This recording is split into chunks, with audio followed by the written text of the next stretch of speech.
Mr. Speaker, I rise today to share with you stories of real people from Colorado and why we need to pass health care reform in this body. I had hundreds of constituents share their very personal stories with me. One of them, Mary Jo Schulmaster from Colorado Springs. She and her husband are both retired teachers. In 2004, he suffered a brainstem bleed that hospitalized him for 5 months. Surgery, pneumonia, feeding tube. Terrible, terrible ordeal. He came home and with stubborn determination, he regained 95% of his functionality. He returned to work in 2005 as a dean of students and as a football coach.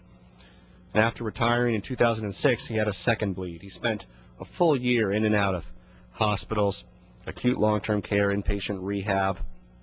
He couldn't walk, eat, sit up, or use his left side. He was on oxygen, had a feeding tube. Mary Jo writes that she was among the lucky ones that had insurance. They said it's been a constant battle to receive the benefits that he was entitled to, and he required her to become an advocate every step of the way. You know, I've had a series of town hall meetings, about 22 of them in the month of August across my district, and I would ask at those town hall meetings, how many of you have had to fight denied claims at your insurance companies? And it was an ideologically diverse crowd, maybe a third against any kind of health care reform, a third for single payer, and a third somewhere in the middle. 80–90% of the crowd, regardless of their ideology or their party, raised their hand and said, I've been there. I've had to fight a denied claim at my insurance provider. Well, Mary Jo had to do that on behalf of her husband, had to fight every day to ensure that those bills were paid. Mary Jo is hopeful that health care reform changes this scenario for her and millions of others. We need choices, Mary Jo writes, and competition to force insurance companies to be transparent, not against us, every step of the way. Mary Jo is right. What this bill accomplishes is it provides competition among the insurance industry through the exchanges that are being created. And with the public option, insurance companies in some markets for the first time ever will face real competition.